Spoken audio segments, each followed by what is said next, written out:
Bonjour, je suis Clémentine Gallet et vous êtes bien chez Bliss Stories, le premier podcast qui vous parle de maternité autrement.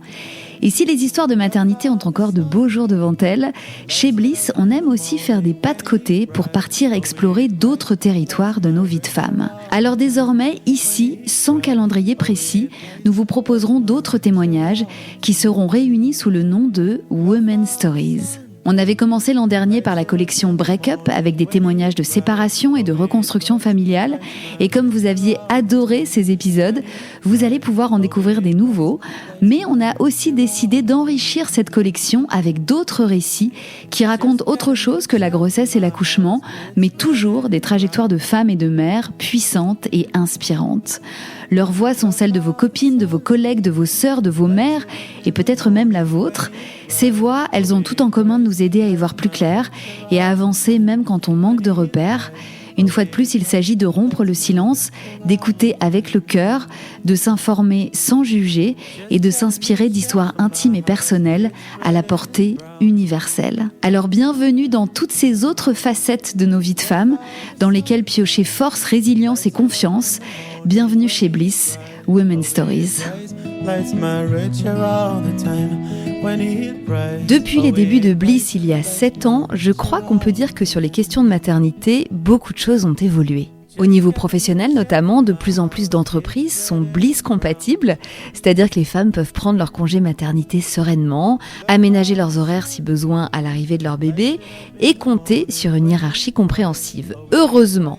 Mais ne nous y trompons pas, il reste des secteurs où la grossesse d'une employée est encore un tabou ultime, une réalité inenvisageable et où à partir du moment où une femme annonce sa grossesse, elle s'expose au mieux à l'isolement, au pire au harcèlement. C'est ce qu'a vécu Camille quand elle est tombée enceinte de son premier enfant. Elle est alors jeune avocate dans un cabinet d'affaires et au lieu de recevoir les félicitations et le soutien qu'une telle annonce devrait susciter, elle subit une pression grandissante, des mails incessants, même lorsqu'elle est arrêtée, des menaces sournoises, et ce climat insupportable va jusqu'à altérer son état de santé avec un risque de prééclampsie. Si aujourd'hui Camille et son bébé vont très bien, la brillante avocate en devenir qu'elle était a malgré tout dû faire de gros sacrifices pour concilier sa vie pro et sa vie de maman après cet épisode traumatisant.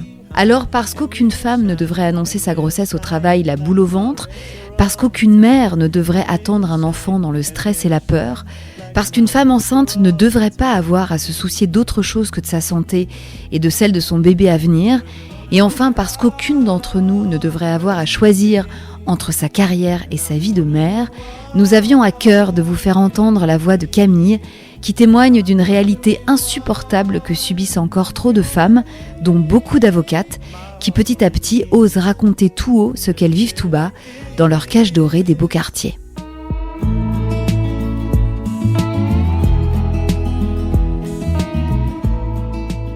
Bonjour Camille. Bonjour Clémentine. Comment ça va ? Écoute, tout va bien. Tout va bien. Je suis ravie d'être là. Moi aussi, je suis ravie de te recevoir. Ça fait très longtemps que je voulais recevoir une avocate à mon micro. J'ai déjà reçu des avocates, mais pas pour parler spécifiquement du métier. Or, depuis quelques mois, quelques années même, vos voix commencent à se faire entendre au sujet de la maternité et du retour au travail après des congés mat. Et on commence à comprendre que tout ne se passe pas comme il faudrait. Donc, merci d'incarner ce mouvement et d'avoir accepté de raconter ton histoire que je vais te laisser dérouler. Mais d'abord, je vais te demander une petite présentation, s'il te plaît. Donc, tu vas me donner ton prénom, ton nom, ton âge, d'où tu viens, ce que tu fais dans la vie et de qui est composée ta famille, s'il te plaît, Camille. J'ai 32 ans. Je viens de Toulouse, enfin Cahors, à côté de Toulouse. Et ma famille est composée de mon fiancé qui s'appelle Ludovic et de mon petit garçon qui s'appelle Léon. Je suis aussi très proche de mes frères, de mes parents. T'en as combien de frères ? J'ai 3 frères, on est une fratrie de 4. Waouh. Et t'es la numéro combien ? Je suis la numéro 2. Ok, donc t'es entourée de frères. Je suis entourée de frères et c'est des personnes qui sont très importantes dans mon quotidien. Ok. Et ce que je fais dans la vie, donc j'étais avocate, j'ai exercé pendant 3 ans et maintenant je suis consultante au ministère de l'économie et des finances dans la direction des affaires juridiques. Alors déjà, Avocate, c'était une vocation? Est-ce que tu es d'une famille d'avocats? Alors, pas du tout. C'est vrai que il y a une chose un peu à clarifier sur le métier. Beaucoup d'avocats pénalistes le font par vocation. Moi, j'étais avocate en droit des affaires et c'est vraiment des métiers assez différents. Est-ce que déjà tu peux nous différencier? Dans le grand public, être avocat, c'est plaider devant le juge, voilà, avec une rhétorique assez qui est importante dans ce métier-là de défense. Mais, j'ai pas les chiffres, mais je crois que on est une grande majorité à faire un peu un autre métier tout en étant avocat, c'est du conseil. Donc tu accompagnes des personnes physiques, des particuliers ou des entreprises dans leur vie contractuelle, leur vie des affaires, etc. Donc toi, c'était pas une vocation? Non, écoute, c'était pas une priori. vocation. Non, en fait, j'ai beaucoup aimé étudier le droit. Qu'est-ce qui t'a accroché? Je crois que je suis un peu... j'aime étudier, en fait. J'aime la fac, j'aime étudier. Ah ouais. Un peu une première de la classe là-dessus. T'aimes apprendre? Ouais, exactement. Ok. Et à la fin de ma licence, je suis allée à Paris. Parce qu'il y a combien d'années d'études en tout avant de passer le barreau? Alors, tu as 4 ans obligatoires, parce que tu peux passer le barreau en Master 1. Souvent, tu attends le Master 2. D'accord. Bac plus 5. Et ensuite, l'école de formation du barreau dure 1 an et demi. Que tu fasses du droit pénal ou du droit des affaires, tu passes le barreau. Exactement. Tu passes le barreau, tu es avocate, et par la suite, tu te spécialises. En parallèle, tu rencontres Ludovic déjà ou pas? Je rencontre Ludovic en Master 2. Ah ouais. En 2000. Donc vous étiez à la fac ensemble? Non, Ah pas bah du non, tout. lui, Il est pas du tout dans ce secteur-là. Il fait quoi, Ludo? Alors, Ludo... On l'appelle Ludo? Oh ouais, exactement. Tu peux l'appeler Ludo. Il est entrepreneur. Ok. Donc tu rencontres Ludo pendant ces années de master. Exactement. Et donc toi, en parallèle, c'est la folie parisienne, oui, exactement. de boulot, de démarrage dans ta vie professionnelle. Ouais, quoi. Exactement. Et alors? J'étais à fond. En fait, l'objectif pour moi, c'était d'accéder au meilleur cabinet de la place. De la place de Paris. De la place de Paris, oui. C'est vrai que dans le jargon, quand on dit de la place, c'est bon, tu as la place de Londres, tu as la place de New York et tu as la place de Paris. Et alors, ce premier cabinet que tu intègres, il est comment? Alors, c'est un cabinet très connu à Paris, qui est reconnu comme étant la référence en droit des affaires. Donc, tu avais atteint ton Exactement, objectif, c'était là. Vraiment l'objectif. J'avais fait mon stage en alternance là-bas qui s'était bien passé.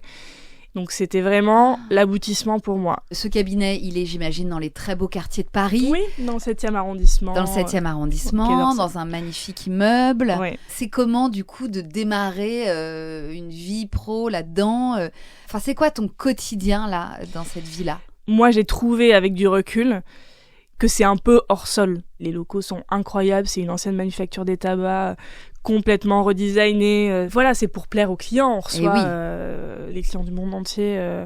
Et il faut que le lieu soit à la hauteur des services qu'on vend. Ben oui. C'est vrai que, dans un sens, j'étais super fière et aussi épanouie dans ce milieu-là matériel, parce que c'est beau, on a tous les moyens à disposition. Par exemple, tu as un service informatique qui travaille 24 heures sur 24. Imagine, durant la nuit, tu as un problème sur tes slides que tu dois présenter le lendemain. Tu as un service dédié pour t'aider sur tes PowerPoint. Même à 2h du mat, tu peux faire modifier ton PowerPoint pour le lendemain. Si tu n'y arrives pas, exactement. Waouh. Tu as une cantine haut de gamme. C'est comme au restaurant, t'as un chef, et puis t'as un côté aussi un peu salade où tu as toujours des choses à disposition. Pareil, si tu dois travailler la nuit, tu viens, tu te sers, t'as une salle de gym, t'as un coiffeur, t'as une esthéticienne qui vient. Non, mais c'est vraiment un monde à part. Oui, donc tout est fait pour vous tenir là bien au chaud à l'intérieur, exactement. Bien confortable. Ouais. Et pour que vous n'ayez pas besoin de sortir, en fait. C'est exactement ça. Et donc, t'étais quoi? En tailleur, talon? Non, pas spécialement talon. J'avoue que je suis pas trop dans cette team-là. Je m'habille en tailleur souvent. Tailleur-pantalon? Tailleur-pantalon. J'avais toujours des chaussures à talons dans mon bureau. Ah ouais. En cas de rendez-vous client, prête inopiné. À dégainer le talon. Ok. Donc ça, c'était géré comme ça. Mais non, sinon, il n'y avait pas de pas de dress standing code particulier. Bon. Voilà. Ok. Et donc, toi, tu t'es adaptée à tout ça plutôt joyeusement.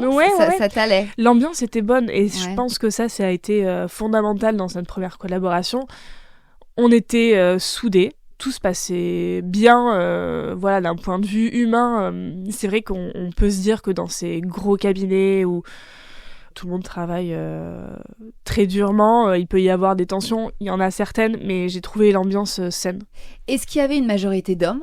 Dans la profession, on est une grande majorité de femmes, avocates. Ouais. Mais dans les hautes fonctions, c'est une majorité d'hommes. D'accord. Tu t'es fait des copines ? Ouais, et puis des copains aussi. On était une promo assez soudée. Ok. Quand tu travailles autant comme ça, en fait, les journées n'ont pas de fin dans ce métier-là.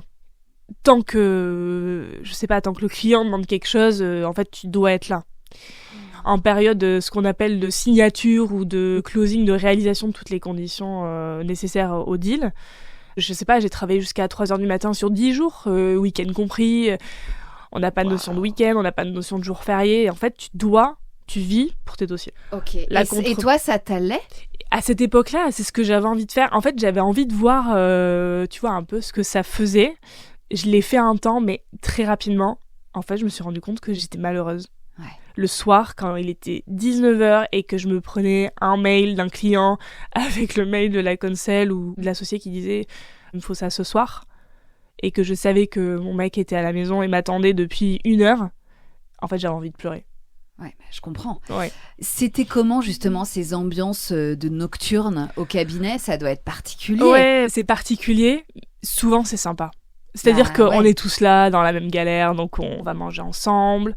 Et puis, on se tient au courant de l'heure à laquelle on part. Oui, il y a un côté un peu bulle comme Exactement. ça, hors du monde, hors du temps. Il fait nuit, tu as les lumières allumées dans les couloirs, il n'y a personne. Enfin, il y a des personnes, mais c'est-à-dire que pas la majorité des gens. Voilà. Et puis, tu travailles dans le calme.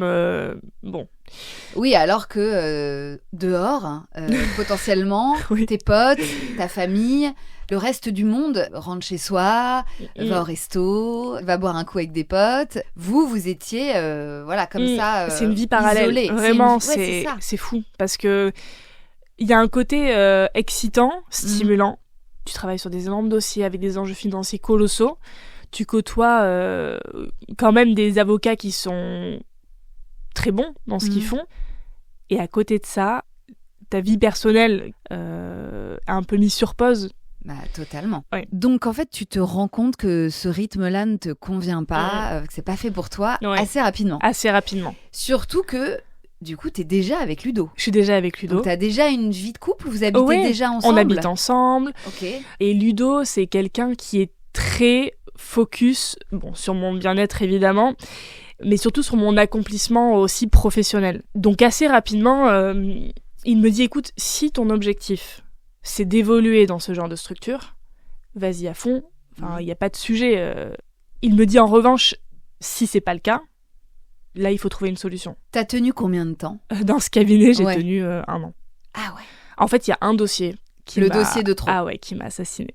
Parce que quoi ? Parce que les enjeux financiers étaient trop importants, j'étais seule dessus. Donc c'est-à-dire que mon associé Consol, qui avait 20 dossiers à gérer toute seule, me laissait gérer le mien toute seule.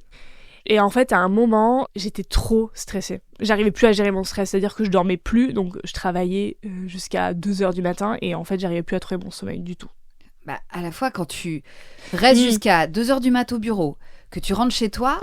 C'est difficile de se foutre dans le lit et de tout de suite couper. Et sachant que le lendemain, tu dois être là. En fait, que ce soit samedi, dimanche ou un jour férié, en fait, ça n'a pas d'impact. Donc le lendemain, tu dois être opérationnel. Quoi qu'il. Ouais. Du coup, j'étais complètement dans ma bulle. Je ne faisais que travailler et j'étais sous pression.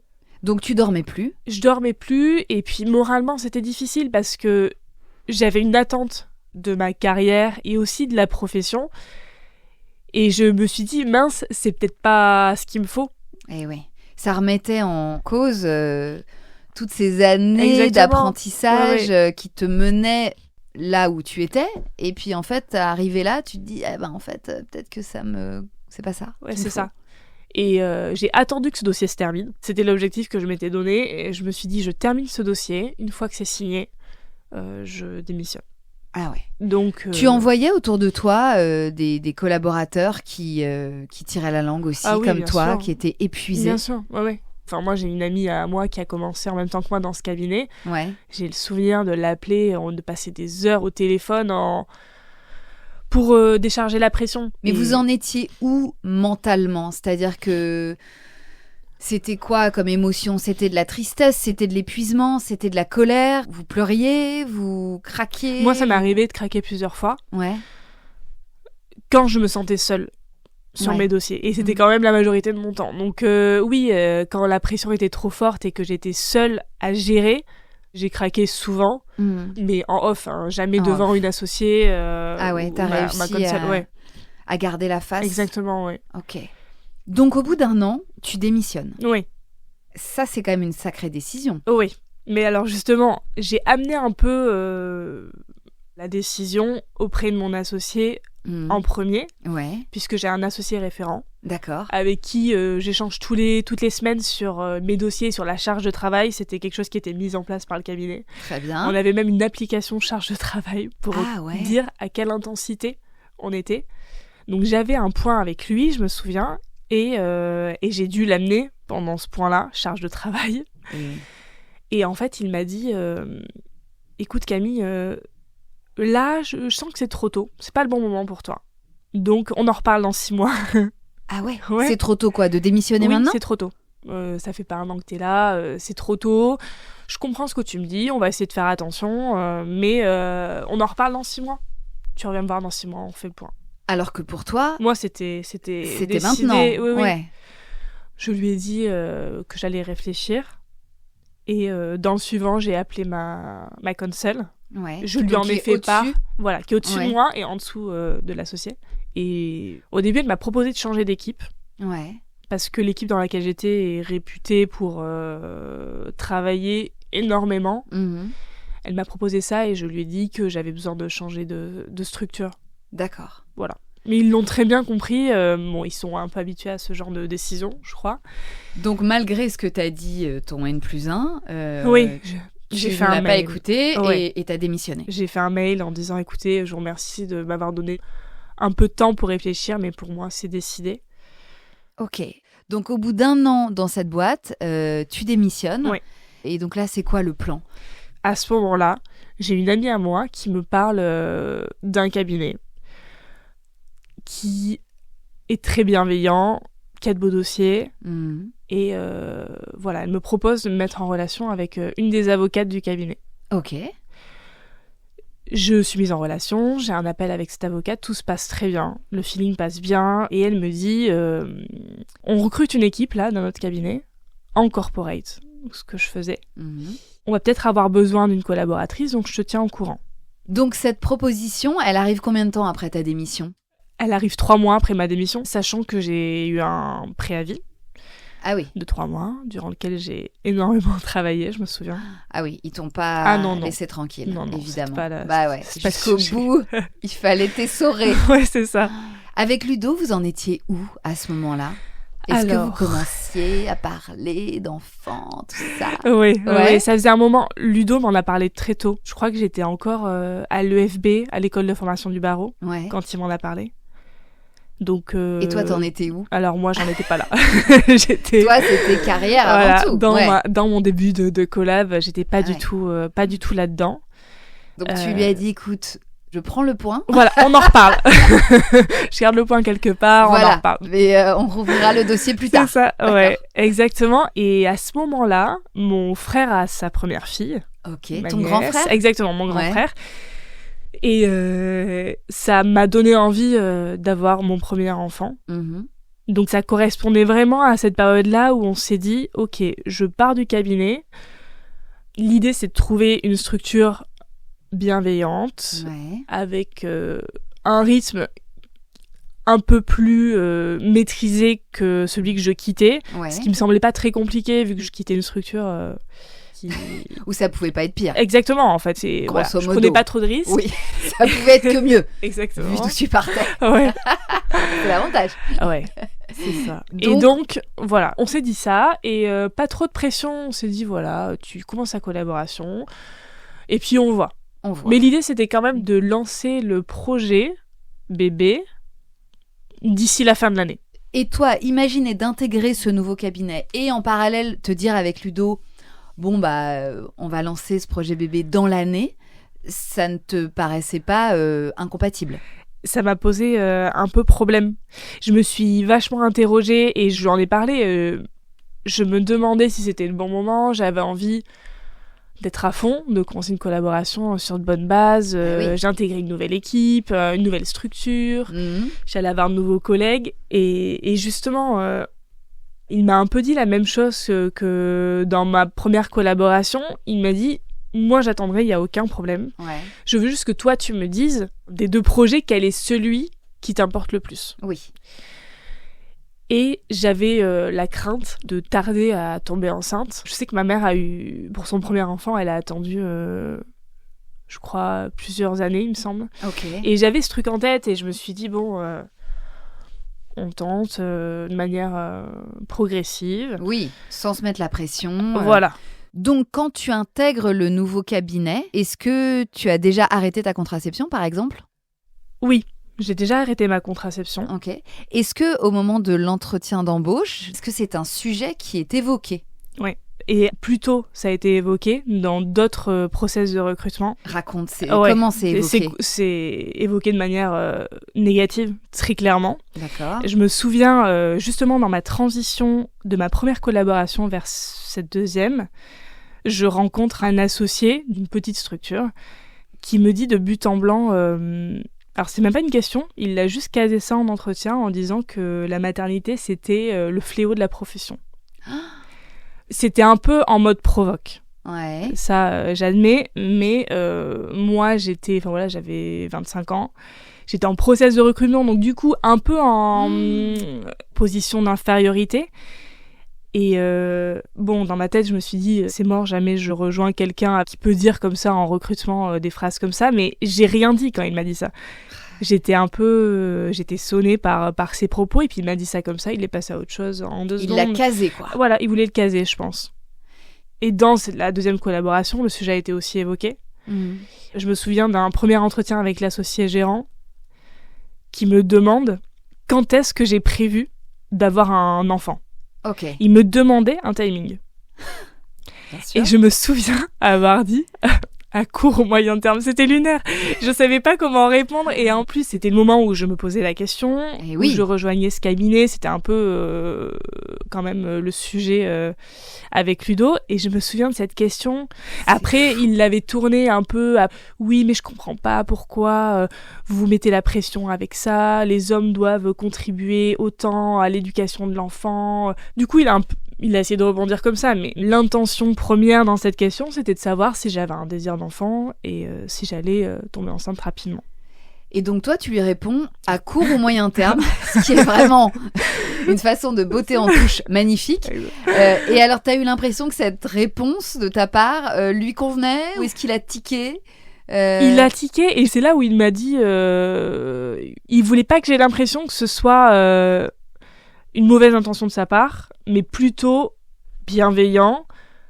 Il m'a un peu dit après, il faut faire attention à ce que, en gros, le père soit aussi impliqué que la mère, parce que nous, on veut pas trop que les collaboratrices partent du cabinet, quoi. C'était un peu l'idée. C'est ça. Voilà. C'est-à-dire que c'est un peu du passif-agressif. C'est genre, sous couvert d'une parole réconfortante et pseudo-féministe, en fait, il te dit que ton emploi du temps personnel ne devra pas impacter ton emploi du temps professionnel. C'est une technique qui a été très utilisée c'est malin, par les associés de ce cabinet, globalement. C'est malin, mais on nous la fait pas. Ouais. Et puis, en fait, je trouve ça tellement difficile d'amener ces sujets intimes dans un entretien. Et puis, en tant que candidate, tu te dis, ok, quels sont les signaux ? En fait, je m'apprête à rejoindre un cabinet, à travailler beaucoup, parce que même si je m'attendais pas à faire des nocturnes comme j'ai pu faire, je savais que j'allais beaucoup travailler. Et en même temps, on expose ton intimité et en sous-entendant que ça va être un problème. Ouais.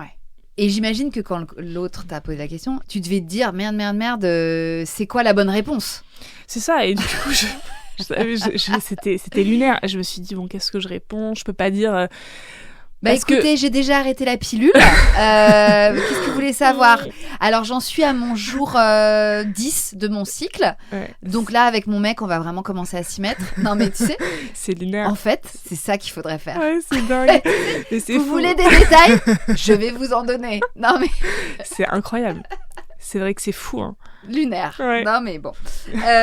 En tout cas, cet interrogatoire personnel ne t'a pas empêché d'avoir le poste. Oui. Donc, t'étais contente? Ouais, j'étais contente. Malgré ces petits signaux. Oui, malgré ces petits signaux. Bon. J'étais contente. Voilà, on m'avait dit du bien de ce cabinet. Je me suis dit, allez, on y va. Et alors, c'était comment ces premières semaines, ton arrivée dans cette nouvelle structure? Ça s'est bien passé. Très bien passé au début. Même bureau, ultra chic. C'est très chic. Ils ont un très beau bureau dans un très bel immeuble, mais beaucoup plus petit.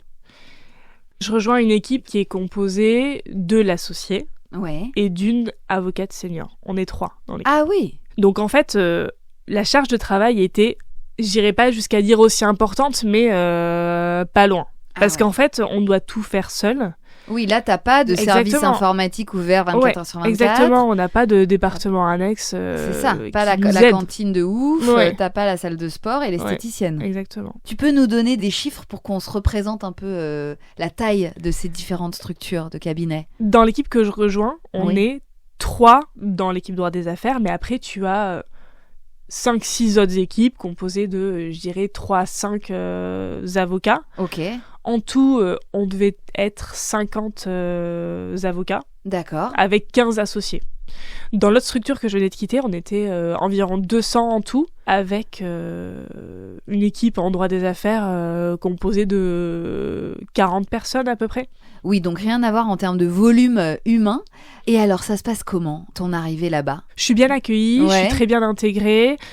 Le mode de travail est assez différent puisqu'on est 3. Donc en fait, on est toutes les 3 tout le temps ensemble. Donc vous êtes 3 femmes? 3 femmes. L'associée, l'avocate senior et moi, avocate junior. Et alors, c'est quoi le profil de ces 2 femmes avec qui tu te mets à travailler au quotidien, que tu vois presque plus que ton mec? Ouais. Presque plus que n'importe qui d'autre dans ta vie? C'est 2 femmes qui se connaissent d'avant. Alors, ça, c'est important de le souligner parce qu'elles viennent d'un même cabinet. Elles ont rejoint le cabinet que j'ai rejoint, je crois, 3-4 mois avant. Elles se connaissent par cœur, elles travaillaient tout le temps ensemble, donc elles arrivent dans ce cabinet en terrain conquis sur le mode de fonctionnement. Donc j'intègre un mode de fonctionnement qui est préétabli entre elles. Et c'est quoi leur profil? Elles ont quel âge? C'est quoi leur style? Raconte. L'avocate senior doit avoir 5 ans plus que moi. Ok, donc elle a 35 ans. Exactement. Ok. Et l'associée, qui est une quadra dynamique, à fond dans sa carrière, qui veut développer le cabinet. Elle a une forte attente là-dessus. Ok. Et alors, c'est quoi leur vie perso, elle? Est-ce que, du coup, vous commencez à en parler? Vous passez beaucoup de temps ensemble? Oui. Donc, très vite, il y a des déjeuners à 3, j'imagine. C'est comment? Écoute, pas trop. Ah bon? Ouais. C'est vrai que c'est surprenant. Elle garde une certaine distance, l'associée. Ok. Alors, avec l'autre avocate, oui, on a même un lien un peu d'amitié qui se crée assez rapidement.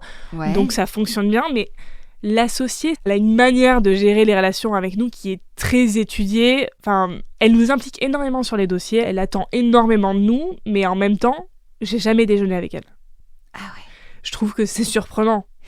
Du coup, avec celle qui est juste au-dessus de toi, tu dis qu'avec elle, il y a du lien qui se crée, même un lien de copine. Elle, pour le coup, tu déjeunes avec elle? Je déjeune avec elle, après on se voit pas à l'extérieur, mais c'est très fluide, on s'entend bien, on s'apprécie. D'accord. Et justement, tu lui racontes, toi, tes projets d'enfant? Alors non, j'en parle pas du tout.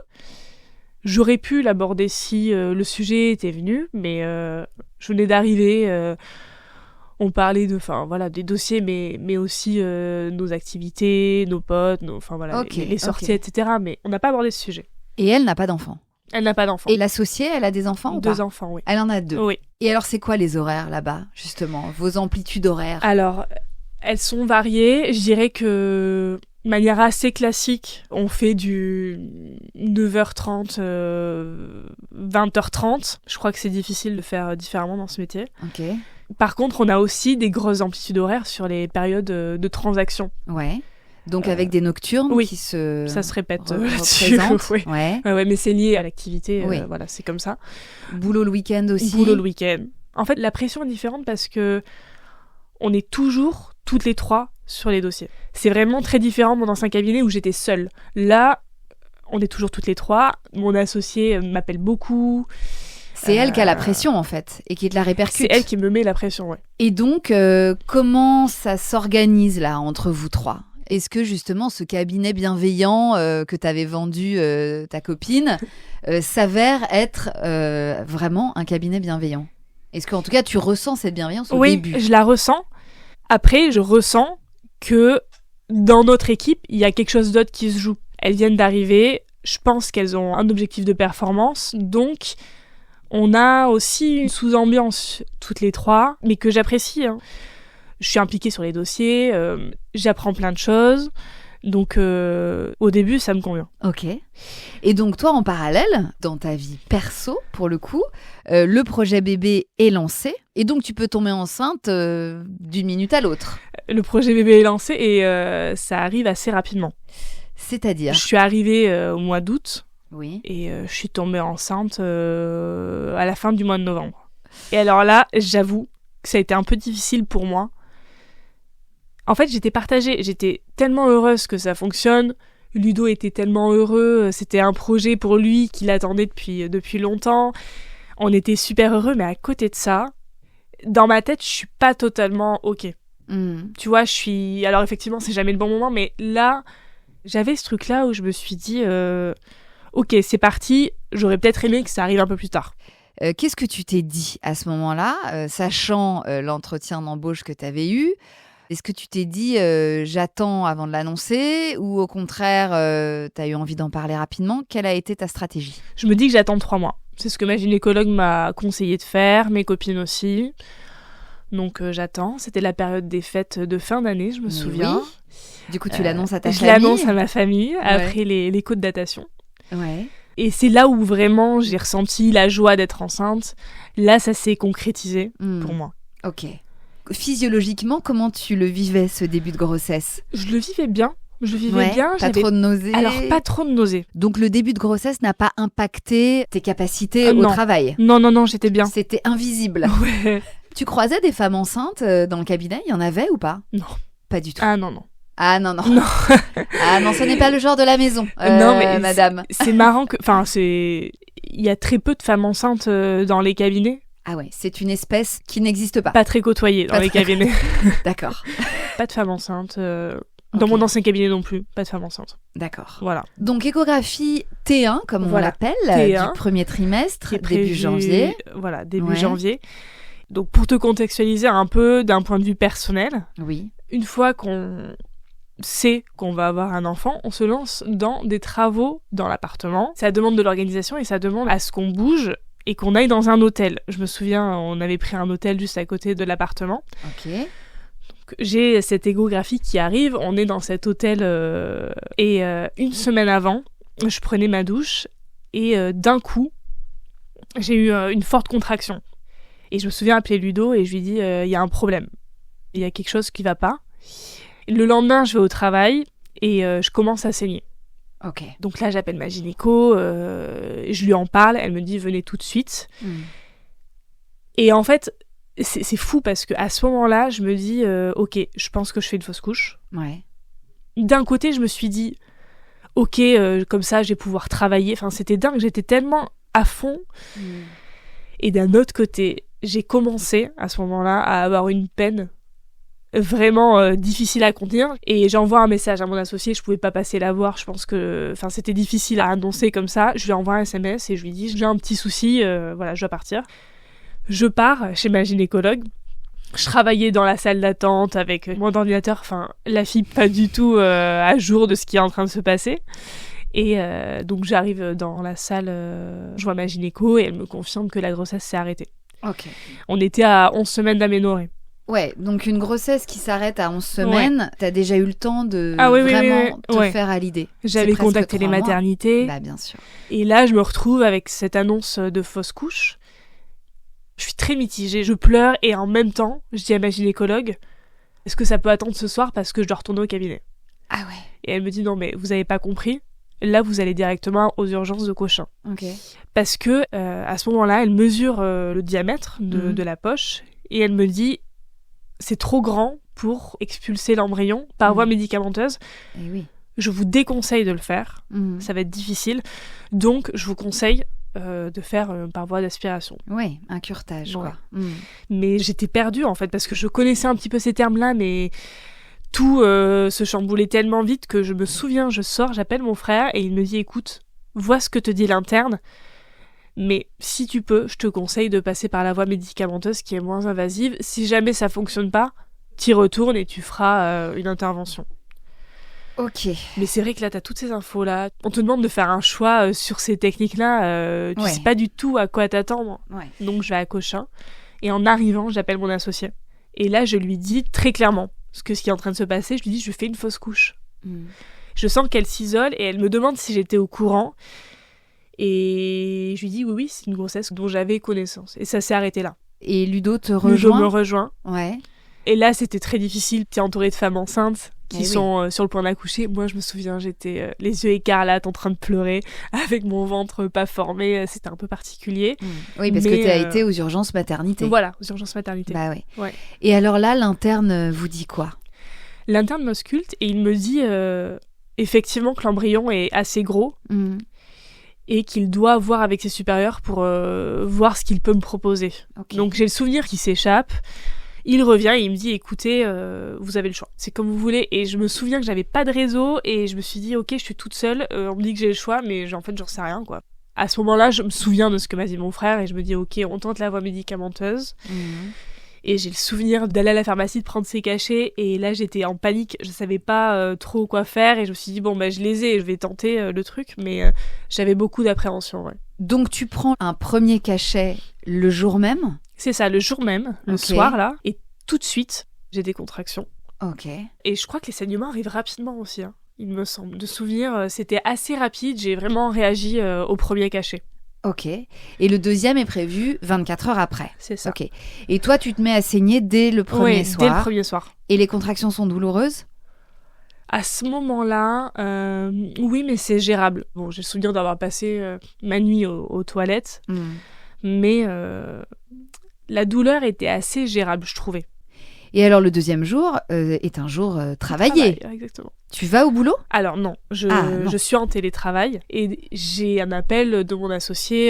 Elle m'appelle pour prendre mes nouvelles, de Ok. me demander un peu comment ça s'est passé. Et elle me dit « Qu'est-ce que tu veux faire ?»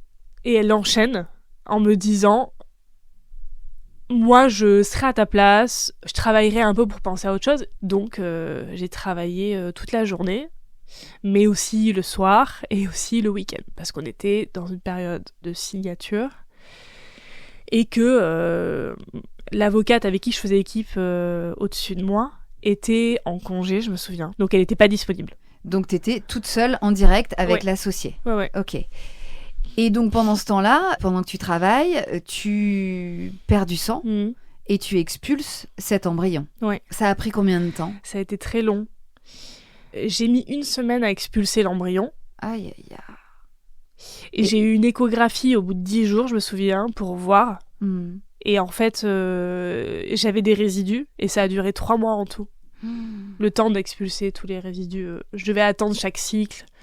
J'avais un suivi avec ma gynécologue qui à chaque fois vérifiait et à chaque fois me disait il y a encore des résidus.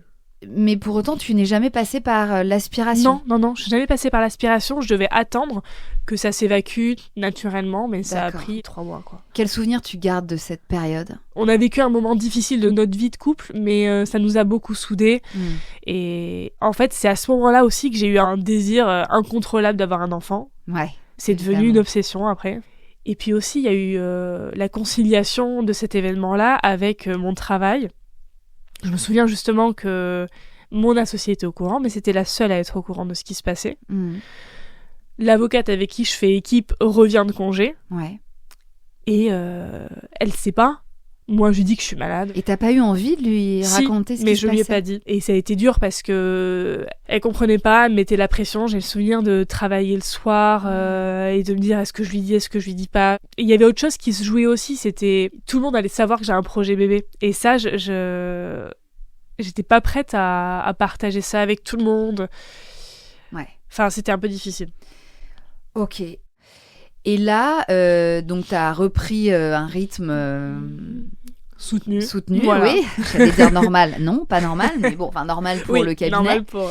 Et là, pour le coup, le désir d'enfant a pris beaucoup de place. Ah oui, cet événement-là a fait de mon désir d'être maman une obsession presque. Enfin, je ne pensais qu'à ça, et à chaque fois que je venais voir la gynécologue et qu'elle me disait « je suis désolée, mais c'est pas pour cette fois-ci, il faut attendre encore ». Je sortais, j'étais en pleurs, j'arrivais plus à me gérer. C'était devenu une obsession. Je voulais ressentir cet état-là de grossesse que j'avais apprécié. Et oui, ça avait concrétisé cette envie-là. Bah oui, c'est souvent le cas, hein, ouais, évidemment. C'est quand fou. On y C'est goûte ça. comme ça, même quelques semaines ou quelques jours, ça peut être même plus court que ce que tu as vécu. Souvent, ouais, ça déclenche ce truc comme une urgence, quoi. Exactement. Est-ce que tu as senti une différence dans l'attitude de ta collaboratrice associée, là, maintenant qu'elle savait que tu avais un projet d'enfant? Est-ce qu'elle t'en a parlé? Est-ce que ça a été évoqué? Ça a jamais été évoqué par la suite. Ok. Et je crois qu'elle en a fait totalement abstraction. C'était un non-sujet, Ouais, ce qui s'était passé. Je me souviens que la semaine après, du coup, ma fausse couche, on a une signature, donc c'est une période de rush. On est le soir, un peu tard, au cabinet, il devait être 22h. Je me souviens d'être dans le bureau avec mon associé et la collaboratrice. Ma partie du travail était terminée. Et je me souviens être là à attendre avec elle, parce qu'elle travaillait, il était 22h. Et là, mon associé me regarde, elle me dit « Bon, ça sert à rien que tu sois là, autant rentrer. » Donc je rentre. Et ce qui est fou, c'est que j'ai eu un point annuel 1 mois plus tard, où elle me l'a reproché d'être partie. Sur le coup, je me suis dit, elle a de l'empathie, elle sait que j'ai fait une fausse couche 1 semaine avant. Et en point annuel, 1 mois après, elle me le reproche. Elle me dit, dans ce cas-là, j'attends de toi que tu refuses et que tu restes avec nous. C'était un test, en fait. Ouais. Ah mon Dieu, Bah ouais. Mais quel sadisme! C'est fou. Ouais. Et alors justement, ce nouvel état personnel, là, cette urgence de retomber enceinte, est-ce qu'il modifie ton appréciation ou ton approche du travail? Est-ce que tout d'un coup, le prisme des priorités change? Pas trop, et au contraire, je te dirais, parce que à ce moment-là, je sais qu'elle sait que j'ai un projet d'enfant. Oui. Et je me dis, en anticipation de mon congé maternité, là, il faut que je donne tout. D'accord. Ça a fait un peu l'effet inverse où je me suis sentie redevable en amont de ce qui allait se passer après. Enfin, ce qui est voilà, un peu particulier. Mais c'est une forme de flagellation assez classique. Hein. Tu voulais vraiment tout donner, cravacher. Je me suis dit, c'est le moment là, faut que je fasse mes preuves. Pour être irréprochable. Voilà. Quoi. Ouais. D'accord. Donc bon, et alors donc tu devais guetter chaque cycle et être en attente d'avoir le feu vert de ta gynéco. Oui. Et alors il arrive quand ce feu vert? Il arrive à la fin du mois de mars. Ok. Où elle me dit, c'est bon, y a plus rien, et en plus vous êtes en période d'ovulation. Ah. Je vous le dis. Voilà. C'est une info que je donne. Et j'étais super heureuse. Et je suis retombée enceinte de suite. Ah ouais. Ouais, incroyable. Génial. Ah ouais, ça c'était un soulagement. Et alors, est-ce que les premières semaines, les premiers mois se sont aussi bien passés que la première fois? J'ai eu de grosses nausées. Ah. Ça a été difficile. T'as réussi à les cacher ou pas? Je les ai cachées difficilement, je mangeais tout le temps. En fait, c'était vraiment mon truc, quoi. J'étais tout le temps en train de manger pour, tu sais, stopper un peu ce sentiment-là de nausée. Et alors, est-ce que, du coup, sachant que tu étais enceinte à nouveau, est-ce que tu appréhendais de l'annoncer au cabinet? Ouais, j'appréhendais, ouais. Mais en même temps, je me suis dit, bon, elle sait que, voilà, que ça risque d'arriver, ouais. Et alors? Écoute, c'est arrivé quand? C'est arrivé, j'ai saisi l'opportunité à un moment que mon associé soit seul dans son bureau. Ouais. Et je me souviens que je suis arrivée et je lui ai dit, j'ai quelque chose à vous dire. Et je lui ai dit, voilà, je suis enceinte. Et elle a eu une bonne réaction. Elle était contente pour moi au vu de ce que j'avais traversé. Elle s'est réjouie. Voilà. Ok. Donc, l'annonce se passe bien. Oui, l'annonce se passe bien. Et tu l'annonces aussi à ta collaboratrice, du coup? Oui, je l'annonce à ma collaboratrice et ça se passe bien. Enfin, elle était heureuse pour moi. J'avais beaucoup d'appréhension parce qu'en fait, je m'étais rendu compte aussi que mon recrutement était lié au fait de lui laisser plus de temps, de l'aider, en fait, de la soulager. Et du coup, j'avais une appréhension parce qu'on avait un lien assez établi, on s'entendait bien, et je me suis dit, mince, j'ai pas envie qu'elle voie ça comme, enfin voilà, pas de l'abandon, mais le fait que j'allais pas réussir à faire ma part du travail, Ouais. je me stressais beaucoup pour Tu tout ça. culpabilisais. Ouais. Donc, tu tombes enceinte en mars, tu leur annonces... En juin, fin juin. Fin juin, juste ça. avant l'été. Enfin, Exactement. Je sais pas s'il y a des breaks Si. pendant l'été. Justement, c'est un bon point. Ah. Parce que, justement, Il y a des vacances. il y a des vacances qui doivent être anticipées, Oh là, bien sûr. discutées Bien et sûr. convenues. J'imagine que ça se prend pas comme ça. Ah oui. Et justement, à l'époque, on s'organise pour les vacances. Mhm. Et voilà, on s'accorde avec mon associé et la collaboratrice pour des congés. Et pour ma part, c'était le mois d'août. D'accord. Tout le monde s'était accordé dessus, c'était validé au mois de mai, donc pas de sujet. Et on a eu un mois de juillet horrible. De l'enfer, à Ok. bosser tous les week-ends, nocturnes, etc. Et j'étais enceinte à l'époque de 5 mois, oui. Et je me souviens, le lundi avant mes congés, donc je partais en congé le vendredi soir, le lundi, mon associé qui arrive dans mon bureau et qui me dit qu'il y a un nouveau dossier qui arrive. Toi, c'est quand déjà tes vacances ? Je lui dis, je pars à Là, vendredi en fait. soir. Dans 4 jours. Voilà. Et là, je vois le truc arriver gros comme une maison. L'autre collaboratrice qui est coutumière du fait me dit que elle, ses vacances ont été annulées pendant les 5 dernières années à chaque fois pour l'été. Donc là, en gros, tu te dis, mes vacances vont me passer sous le nez. Ouais. Là, Clairement. Vacances que, évidemment, t'avais prévues depuis longtemps. que j'avais prévu, on partait à Ibiza avec des potes, tu vois. Donc le truc vraiment pas annulable. Donc justement, elle passe me voir et elle me dit tu pars en congé à la fin de la semaine, il faut qu'on en discute parce que le dossier va s'accélérer et je veux que tu sois là. Mhm. Elle me demande de lui faire par mail un update de mes vacances comme si j'allais modifier mes vacances du coup pour être là une semaine en août. Et là, je lui dis comme convenu en mai, mes vacances sont de temps à temps. Je ne peux pas les annuler parce que voilà, j'ai des billets, tout est prévu. En revanche, je serai disponible en télétravail si vous le souhaitez. Aucun souci là-dessus, donc je me rends disponible, etc. Ouais, t'es sympa. Mais ça n'a pas été suffisant. Donc de là, elle revient, je me souviens, elle était en déj, elle revient, et là, elle passe me voir, elle me dit « On va dans mon bureau ». Et là, j'ai senti que ça allait être sportif. Ouais. Elle est sortie complètement de ses gonds. C'est-à-dire C'est-à-dire qu'elle a... Très concrètement, elle m'a reproché mon état de grossesse. Ah, oui, d'accord. C'était pas les vacances, le problème, c'était ta grossesse, C'est ça. en fait. Elle commence par me reprocher mes rendez-vous, tu sais, gynécologue, chez les échos, etc. Elle me reproche de les caler entre midi et 2. Enfin, je veux dire, j'avais pas d'autre option que ça. Elle me dit qu'elle n'a plus confiance en moi, que j'ai abusé de la gentillesse du cabinet, que les autres associés du cabinet n'ont pas supporté ma grossesse, que elle a été enceinte et qu'elle sait comment ça se passe et que là je l'abuse, en gros, que je tire sur la corne.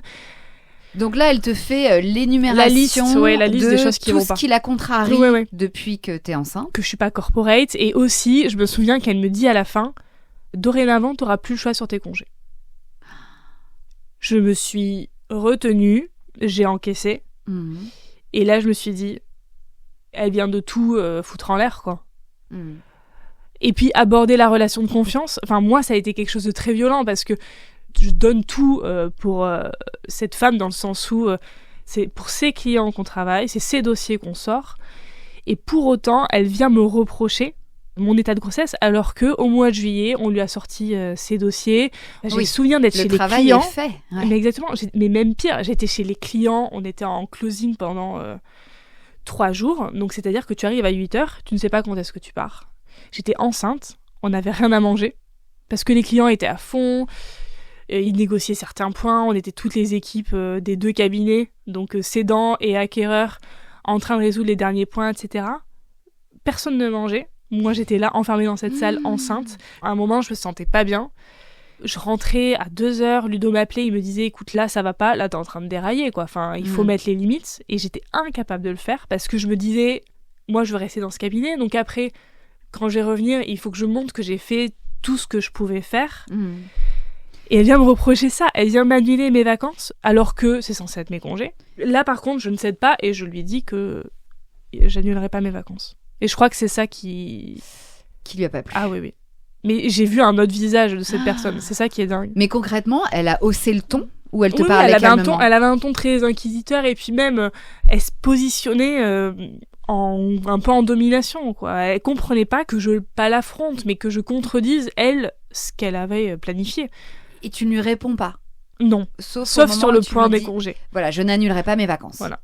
Je dis seulement ça, je sors, j'arrive dans mon bureau et là par contre, je fonds en larmes. Ok. Parce que tout s'écroulait en fait. Enfin, j'ai mes prévisions, ma carrière, mon quotidien, tout s'effondrait. Oui, tes espoirs dans cette boîte. Ouais, exactement. Et en fait, elle a tout bazardé, quoi. Et je crois qu'elle s'en est pas rendue compte. Et j'étais vraiment dans l'attente qu'elle revienne. Ah ouais. Pour s'excuser. Alors peut-être pas s'excuser, mais juste, voilà, essayer de dire, écoute, on s'est mal comprise, voilà, je me suis emportée, quelque chose comme ça. Faisons comme ça, et puis on verra à ton retour. Jamais elle n'a fait ça. Que dalle. Elle a fait comme si rien ne s'était passé. Ta collaboratrice était là. Ouais, alors elle partageait pas mon bureau, mais je lui dis quand même. Et là, je me rends compte en fait que cette associée-là, en fait, elle a modifié son comportement depuis qu'elle est dans ce cabinet. Ah ouais, qu'elle a pas montré son vrai visage en fait. Pas du tout. Et moi, j'avoue que là, je tombe de 1000 étages parce que c'était pas du tout l'impression qu'elle m'avait donnée. Ouais. Et là, ça a été vraiment un moment où je crois qu'elle a dégoupillé. J'ai vu vraiment son vrai visage et ses attentes. Elle était. Ouais, qui elle était. Ta collaboratrice, elle est pas si étonnée que ça. Non, pas du tout. De cette réaction. Pas du tout, elle s'y attendait. Comment tu t'es remise de ça, de cet épisode-là? Enfin, est-ce que tu t'en es remise déjà? Et dans quel état d'esprit es-tu partie en vacances? Avant de partir, j'appelle ma gynécologue. Ouais. Parce que j'étais à ramasser la petite cuillère, j'étais vraiment épuisée moralement, physiquement. Je l'appelle, je lui parle de ce qui s'est passé. Parce qu'elle connaissait mes horaires, elle m'avait déjà dit c'est pas possible. Enfin, ça n'existe pas pour avoir une grossesse sereine et la mener à terme. Et donc je l'appelle et elle me dit je vous arrête de suite. Et je lui dis non, je n'envisageais pas ça. En fait, j'étais tellement endoctrinée. Avec tout ce qui s'était passé, j'arrivais à trouver des justifications. Et même à un moment, je me suis remise en cause moi. Tu vois, je me suis dit ok, j'ai peut-être mal perçu certaines choses. Parce qu'en plus, tout se mêle, ton intimité, ton professionnalisme, à ce moment-là, tout se mélange. Tout se mélange, ouais. Donc quand tu pars en vacances, qu'est-ce qui est acté avec ta boss? Que tu restes quand même disponible en télétravail et tu as travaillé? Ouais, j'ai travaillé. Pas énormément, mais j'ai travaillé 4 jours, quoi. D'accord. Est-ce que son ton a changé avec toi? Pas du tout. Pas du tout. Elle a fait abstraction de cet épisode-là, comme si ça n'était jamais arrivé. D'accord. Et alors, comment va se passer ce mois d'août? Toi, t'arrives un peu à te reposer, à reprendre un peu des forces, là, au soleil d'Ibiza? C'est très difficile. En fait, je suis en boucle là-dessus. Et du coup, j'avais ce truc-là à me dire, ok, je travaille avec quelqu'un qui n'a plus confiance en moi, qui me l'a répété à de nombreuses reprises, et envers laquelle je n'ai plus confiance aussi. Bah oui. Comment on peut travailler sereinement dans ces conditions alors que j'ai ma grossesse et que j'ai une tension un peu limite. Avec tout ça, j'ai une tension un peu limite. Ma gynéco me le dit. Elle veut t'arrêter? Oui, elle veut m'arrêter. Ouais. Et Ludo, il dit quoi dans tout ça? Ludo était pas content, mes proches non plus, le corps médical non plus. Disait, non, exactement, red flag, quoi. Les yeux. Non, mais c'est ça, et c'est fou parce que j'étais, je sais pas, lobotomisée à ce moment-là. Je me disais, ok, ça s'est passé, mais c'est pas grave, enfin, continuons. Et c'est vrai qu'à ce moment-là, Ludo me disait, en fait, si là tu ne fais rien, je suis inquiet pour la suite, quoi. Là, c'est le moment où il faut que tu te ressentes sur tes priorités. Il y a des choses qui sont pas acceptables. Oui, tout le monde voyait que c'était inacceptable, sauf toi. Toi, t'avais vraiment des œillères, quoi. Ok, donc, est-ce que pendant l'été, tu arrives à mûrir une décision pour le retour? Ça a été très difficile, j'y arrivais pas. Et ce qui s'est passé, c'est que j'avais un rendez-vous gynéco de prévu avant que je reprenne, toute fin août. Ouais. Et là, ma gynéco me prend l'attention, ça va pas. Elle me dit, comment ça se passe au travail? Et là, je lui dis... mais tu sais, c'était à contre-cœur. Enfin, c'est ça qui est fou, c'est que je trouvais que cette position-là, à dire « Ok, ça va pas, là, je me sens pas en mesure de continuer comme ça, dans ces conditions-là », c'était vraiment être faible. Je l'assimilais vraiment à ça. Je lui ai dit, elle m'a dit « Écoutez, on fait un arrêt de 2 semaines. On voit. » Tu voyais ça comme un échec, quoi. Ouais, c'est fou. Et il y avait pas un endroit où t'étais un peu soulagée qu'elle te demande de t'arrêter? Si. Mais quand j'avais même. peur. Mais tu le planquais bien loin sous le tapis, quoi. Ouais, et vu ce qu'elle m'avait laissé entrevoir, mon associé, je craignais beaucoup mon arrêt. Et alors ? Je lui ai écrit un SMS. Ah ouais, tu t'es pas sentie non. la confronter ? Non. Puis ma gynéco m'a dit, elle n'a pas à savoir ce qui se passe. Vous lui envoyez l'arrêt, vous la prévenez, mais c'est tout, ça s'arrête là. Elle n'a pas à vous contacter, elle n'a pas, voilà. Et elle, alors, comment elle a réagi ? Elle m'a appelé de suite. Bah évidemment. Ouais. Elle voulait savoir ce qui se passait. Je savais pas quoi lui répondre, donc je lui ai expliqué que j'avais de la tension, que j'avais aussi des problèmes un peu gastriques, donc je lui raconte ça, mais elle voulait des détails. Des détails ? Ouais, mais parce qu'elle est intrusive, elle voulait savoir où j'avais mal, si j'avais des contractions, si ceci, si cela. Le premier appel, ça a été ça. Ok. Et ensuite, il y a eu un point dossier pour que je puisse donner la main. Donc le lendemain, on se rappelle, point dossier, ça se passe plutôt bien. Et en fait, elle se met à prendre contact avec moi tous les jours. Et donc je répondais... Donc elle t'appelle tous les jours ? Elle m'envoyait des messages. Salut Camille, comment tu vas aujourd'hui ? Sur toi, sur ton état, pas sur le boulot. Non. D'accord. Voilà. Donc là, je sens qu'il faut que gentiment je mette un peu le haut là, parce qu'en fait, elle cherche à maintenir son emprise, quoi. C'est vraiment ça. Bien sûr. Donc ta boss, insidieusement, elle commence à te tenir en laisse presque par message interposé. Ouais. Ok, sous couvert de savoir comment ça va. Exactement. Ouais. Toujours. Bien sûr. Je réponds, mais je donne de moins en moins de détails. Et toi, tu te sens comment en vrai ?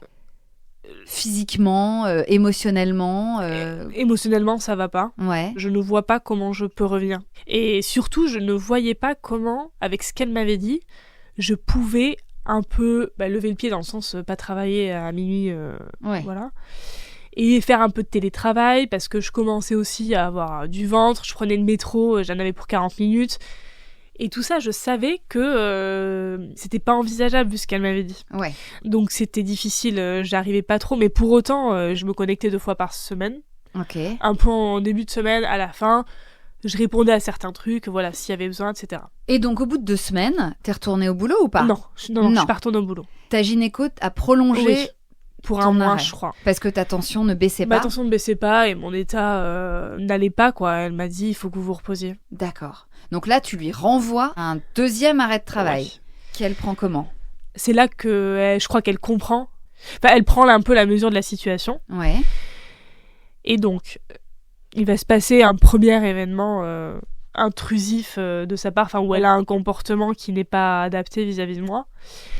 En fait, ce que je fais, comme je t'ai dit, c'est que je me connecte 2 fois par semaine sur mon téléphone. Oui. J'ai toujours mon ordinateur allumé si jamais je dois rédiger quelque chose et tout. Et à un moment, je regarde mes mails sur mon téléphone et je vois que ça ne s'actualise plus. Ouais. Et donc, je fais mon mot de passe, ça marche pas, on me dit mot de passe incorrect, etc. Et je me dis, c'est étrange. Je vais sur mon ordinateur qui est à jour de tous mes mails. Et là, je vois 2 derniers mails de mon associé. Donc, un mail daté de 48 heures où elle me fait un mail de reproche sur mes dossiers. Donc, il n'y a rien qu'à aller. Et elle me dit, dans ces conditions, si tu ne me donnes pas tes accès dans la journée, je vais être dans l'obligation de demander à notre informaticien de changer les mots de passe de ta boîte mail pour que j'y ai accès. Et donc du coup, je vois le second mail, daté du lendemain. Camille, tu as un comportement inacceptable, tu engages la responsabilité du cabinet par ton comportement. Dans ces conditions, j'ai changé ton mot de passe. Elle me le donne pas. Donc là, elle s'empare de ta boîte mail. De ma boîte mail, mais en fait, quand tu es collaboratrice, tu as aussi tes dossiers personnels sur cette boîte mail. En fait, elle a accès à tout. Elle a accès à mes dossiers perso, à mes dossiers pro, mais aussi à tout le système intranet qui est mis en place par le cabinet, sur lequel je mets tous mes documents, je rédige, c'est signé à mon nom. Donc en fait, j'ai été stressée parce que je me suis dit, là, si elle veut m'imputer des fautes professionnelles, à tout moment, elle modifie des documents. Elle va chercher, voilà. Bien sûr. Et vu le ton qu'elle employait dans les mails, elle voulait clairement m'imputer une faute pour mettre fin à mon contrat. Donc, donc tu découvres ça. Je découvre ça le week-end, je me souviens.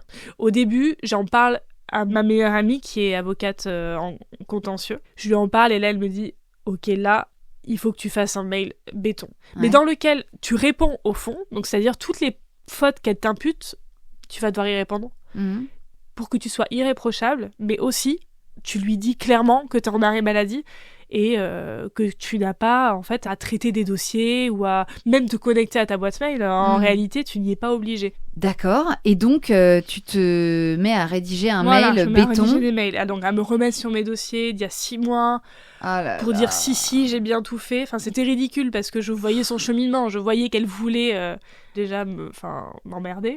Ouais. Clairement. Et surtout, elle voulait me trouver des fautes, mais chercher la petite bête dans des vieux dossiers. Voilà, donc je cherchais mes dossiers, je disais, ben voilà, tel mail à telle heure, voilà, j'ai fait ci, ça. Tout était, il n'y a pas eu un moment où je me suis sentie en danger parce que tout était baqué. Oui, mais pour toi, c'était fastidieux de te replonger là-dedans. Enfin, c'est pas rien quand même de rédiger ce type de réponse. Non, c'est prenant et c'est éprouvant. Stressant, bah ouais, bien sûr. En parallèle, je prends contact avec ma membre référente au Conseil de l'Ordre et elle me confirme, elle me dit voilà, c'est le comportement typiquement de quelqu'un qui cherche à rompre votre contrat de collaboration et elle me conseille de jamais laisser un mail sans réponse et voilà, elle me dit là c'est une violation des principes de confraternité, de loyauté, c'est un comportement inacceptable, mais en l'occurrence voilà, continuez à répondre et surtout demandez à ce que ça cesse. Et je prends aussi contact avec une association, l'Union des jeunes avocats. Ils ont une adresse mail SOS collaborateurs pour les collaborateurs un peu en difficulté dans leur relation de collaboration. Ouais. Et je prends contact avec eux, ils m'appellent et voilà, ils me disent que c'est inacceptable, que je dois répondre de telle manière. Et eux me conseillent de saisir le bâtonnier. Alors ça veut dire quoi, saisir le bâtonnier ? Tu saisis le bâtonnier lorsque tu as, là en l'occurrence, un litige déontologique. Lorsque tu as une violation dans les principes de déontologie qui lient chaque avocat entre eux. D'accord. Et là, en l'occurrence, il y avait une violation de ces principes-là, mais aussi de mon contrat de collaboration. Elle a l'obligation de me laisser accès à mes mots de passe, même si je suis arrêtée. Donc, il me conseille ça. Moi, je suis pas du tout dans cette optique-là et je veux surtout que ça cesse, en fait, à ce moment-là. Je me disais, si je lance ce truc-là, en fait, j'en ai encore pour 1 an et c'était pas du tout ce que je voulais. Surtout qu'entre-temps, elle m'a redonné les mots de passe parce que je pense qu'elle s'est renseignée aussi. Ah ouais, et elle a senti qu'elle avait dépassé les bornes et qu'elle allait se faire trop loin. Retoquer. Ouais, exactement. Ouais. Donc là, on est au mois d'octobre, t'accouches dans 2 mois. T'es dans quel état psychologique ? Est-ce que t'arrives à profiter de ce dernier trimestre de ta grossesse ? Est-ce que t'arrives à cloisonner les 2 mondes, là ? J'y arrive pas du tout, je suis chez moi et je tourne en rond, quoi. Comment va ta grossesse à ce moment-là ? Est-ce que ta tension baisse un peu ? Et physiquement, t'es comment ? T'es en forme ? T'es pas en forme ? Alors, j'ai toujours une tension élevée, je crois que je suis à 15,5. D'accord. Et là, j'ai un suivi à la maison, donc en fait, on me dit, j'ai un tensiomètre, et je dois prendre ma tension sur 3 jours, je dois faire une moyenne un peu pour voir quelle est ma tension. J'ai un régime sans sel. Et je dois beaucoup marcher, etc. pour un peu limiter ça, mais j'ai pas de protéines dans mes urines à ce moment-là, donc j'ai pas de prééclampsie de diagnostiquer. Ok, mais en tout cas, ta gynéco te parle de cette suspicion de prééclampsie quand même. Oui, elle me dit elle t'alerte là-dessus. Ouais, exactement, elle m'en parle. Ouais. C'est quand même une maladie qui fait peur parce que selon le stade de ta grossesse, ça peut être plus ou moins dangereux. Oui, la prééclampsie, c'est vrai qu'elle a différents stades. Le dernier étant le HELP syndrome. Et effectivement, c'est une maladie de la grossesse qui fait que, en fait, quand la prééclampsie ou quand l'éclampsie se déclenche, il faut sortir le bébé dans les meilleurs délais, puisque c'est en fait le seul moyen de sauver la mère. C'est ça qui est terrible.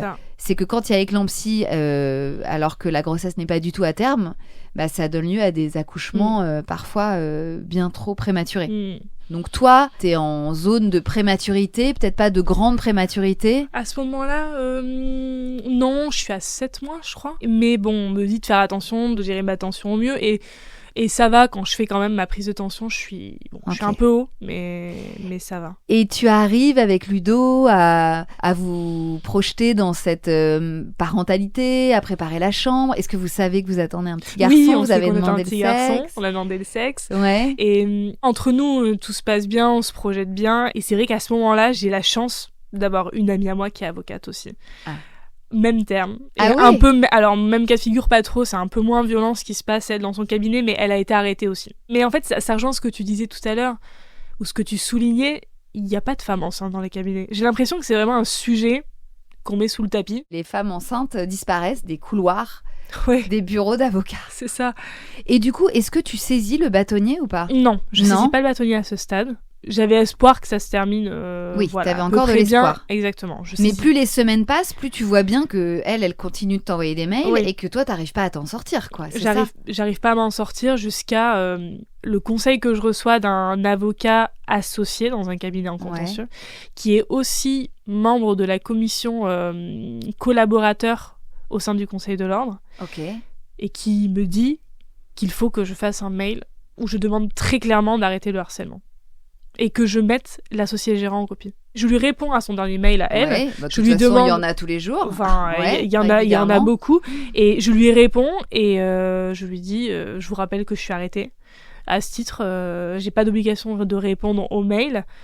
Et à toutes fins utiles, je mets l'associé gérant en copie pour qu'il se rende compte de l'état des relations que j'ai avec le cabinet. J'ai jamais eu de réponse à ce mail. Mais ni de l'associé gérant qui n'a pas l'air concerné par la situation. Et elle m'a jamais répondu. Et donc, à ce moment-là, plus de signal, Plus de nouvelles. plus de son, plus d'image Exactement. de la dame. Elle finit par arrêter. Je finis par comprendre le... Ok. Et donc, toi, comment se passent tes dernières semaines de grossesse? Je suis suivie à Necker, il y a cette suspicion de prééclampsie, on me pousse fortement au déclenchement. Moi, à ce moment-là, j'étais pas trop pour cette option-là. Et sauf que ça s'est imposé à moi assez rapidement parce que j'étais je crois à 38e semaine. Je vais aux urgences parce que je me sentais pas très bien. Et donc là, ils ont diagnostiqué la prééclampsie. D'accord. Donc j'avais des protéines dans mes urines, tension Ah ouais, super là, élevée. c'était Voilà. Donc le là, signal. exactement. Ils m'ont dit, là, vous ressortez pas sans votre bébé. Et là, j'en ai eu pour un déclenchement long. Waouh. Ouais. Ok. Donc, un déclenchement, certes, mais long, Ah ouais, long. douloureux. Pas trop douloureux trop. parce que j'ai été mise sous péridurale dès qu'elles m'ont percé la poche des os. Ok. Donc, au moins, t'as pas eu trop mal. Non, j'ai pas eu trop mal. Mais c'était long. C'était long. Il a fini par sortir par voie basse? Ouais, Ou ça a pas été. Oui. Ouais, mais ça a été. On a eu un accouchement très compliqué. En fait, j'ai poussé 45 minutes. Oula, c'est beaucoup. C'est beaucoup. C'est un peu Ah trop. oui, oui. C'était pas bon signe. Aïe, aïe, aïe. Peut-être parce que t'étais très anesthésiée, non? Non. Non, En fait, même pas. non, parce que ma péridurale se terminait quand j'ai commencé à pousser. Ah. Je le dis à la sage-femme et à l'infirmière puéricultrice qui était là, et elles me disent on pousse. Elles étaient super, elles me soutenaient. Soutenante, ouais. Voilà, elles me disaient allez-y, c'est super bien, etc. Sauf que je vois qu'il n'y a pas d'évolution. Ludo, je commence à le voir pas bien du tout parce qu'il comprenait qu'il y avait quelque chose qui allait pas. 45 minutes, là elles appellent un gynéco et un interne. Et donc là, ils viennent avec la ventouse. Ventouse, ils commencent à tirer. C'est impressionnant, la ventouse, quand on s'y attend pas. J'ai cru qu'ils allaient décrocher la tête de mon fils tellement ils tiraient comme des dingues. Mais ils ont fait ça parce que Léon était coincé. Il a fait une dystocie des épaules. Ouais, de l'épaule droite. Et en plus de ça, il avait le cordon autour du cou. Oh là Ça, il là, avait pas du pauvre tout le temps. chou. Ouais, ça allait pas. Dystocie, oui, c'est quand la petite épaule passe pas, quoi. Donc il était bloqué dans mon bassin. Là, la gynéco me le dit, là il faut qu'il sorte. Ah ouais, là faut y aller là. Ouais. Et je sens à un moment le truc de basculement où tu sens que à tout moment ça peut être dramatique. J'avais plus de péridurale. Je leur dis, personne ne me répond. Parce que là, ils tiraient comme des dingues. Enfin, l'interne devait m'accoucher. Il est resté au fond de la salle. Ah ouais.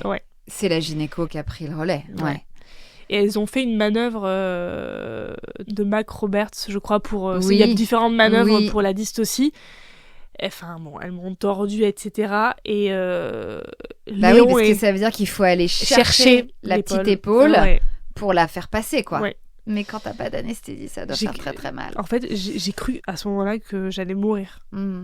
C'était insupportable et je pensais pas au psy, pas du tout. Je me disais, là, il faut qu'il sorte. Je sais pas comment il va sortir, mais là, il faut qu'il sorte. Je suis en train de... C'était ingérable.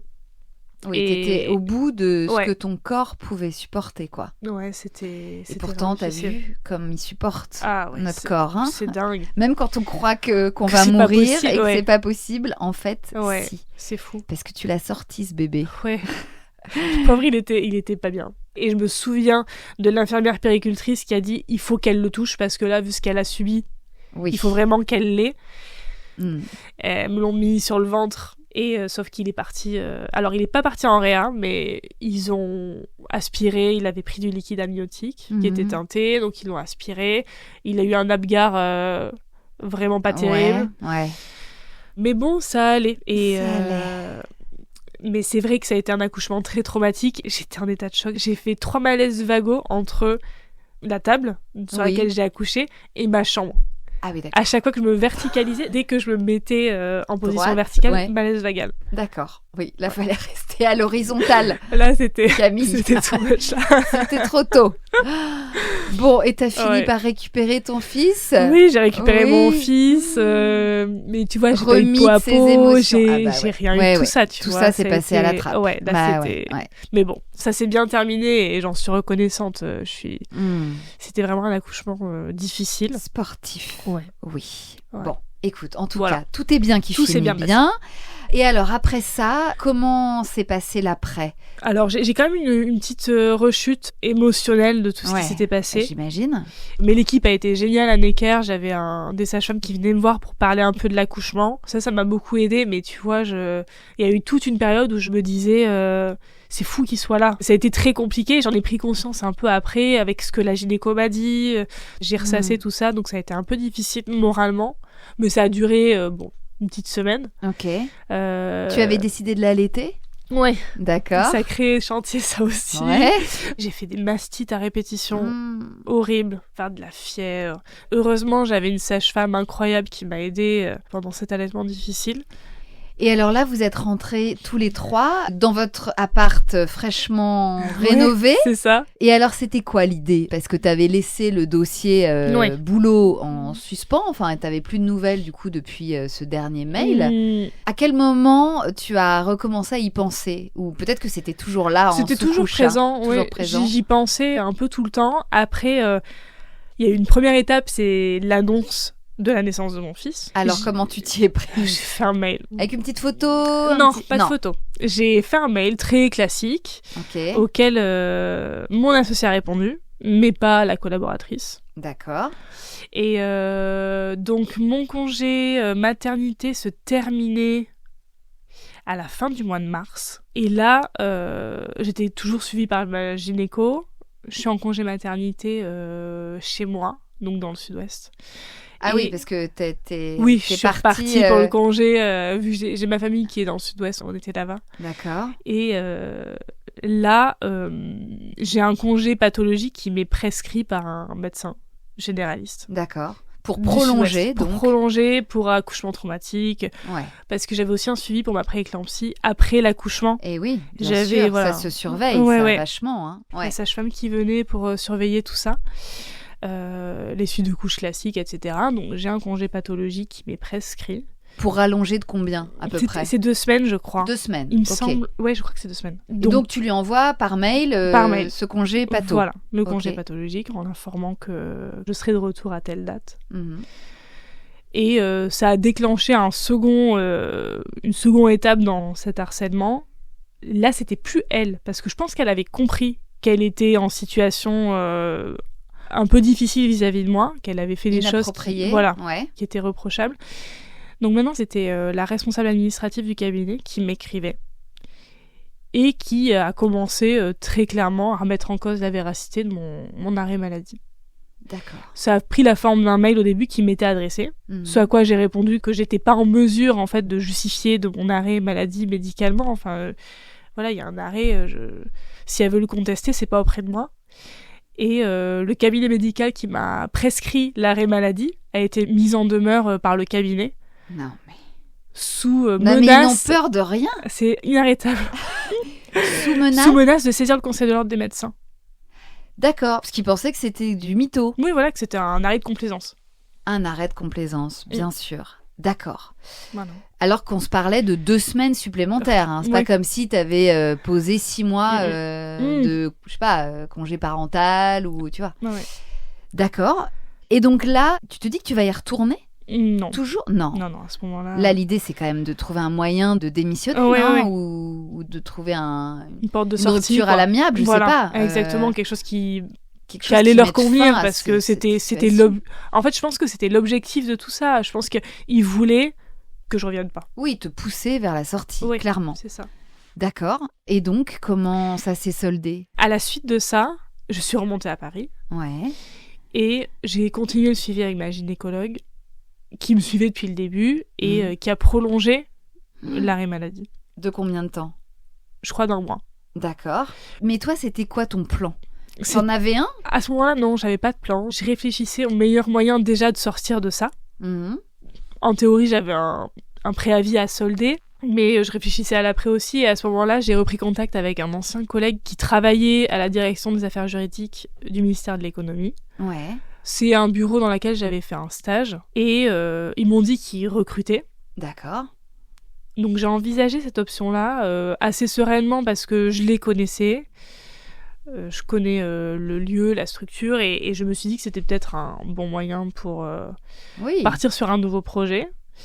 Et ensuite, une fois que j'avais commencé ce process-là, j'ai envoyé une démission, sans préavis. Ah ouais. J'ai envoyé ma lettre, j'ai fait un mail expliquant que je souhaitais rompre mon contrat de collaboration. Et j'ai mis sans préavis, ce à quoi elle a répondu d'accord. Ça s'est terminé comme ça. Et là, ça a dû être un soulagement inouï pour toi. J'étais soulagée. Libérée, délivrée, passer là. À autre chose. Ouais. Libérée, mais aussi, ça a été tout un process difficile parce que je mettais fin temporairement à mon activité d'avocate. Et oui, parce que le nouveau job, c'était pas la même chose. C'est pas la même chose, mais je me suis posé la question 1000 fois. Voilà, ça n'a pas été un choix facile à faire parce que j'aime ce métier. Ça a été difficile pour moi d'y renoncer, mais avec mon état mental, moral actuel, je me voyais pas du tout repartir pour une collaboration. En plus, c'est un jeu un peu de dupe au début. Tout le monde est super content, tout paraît sain, et en fait, tu te rends compte à chaque fois que la vision est pas la même. Mais c'est vrai que c'est fou de se dire que tu dois renoncer en fait au métier pour lequel tu t'es formé, que tu aimes faire, que tu sais faire, que tu maîtrises, dans lequel tu es bonne, au prétexte que en fait, ce milieu n'est pas capable d'accueillir des mères, en fait, et encore moins des femmes enceintes. Parce qu'il était évidemment pas question que tu repartes dans un rythme équivalent avec un bébé. Je veux dire, ça marche pas, c'est incompatible. Est-ce que tu t'es fait suivre psychologiquement ? Est-ce que tu as eu besoin d'avoir recours à un thérapeute ? J'ai pas eu recours à un thérapeute, mais j'en ai ressenti le besoin. Et j'ai beaucoup vu ma sage-femme à l'époque, qui m'a beaucoup aidée.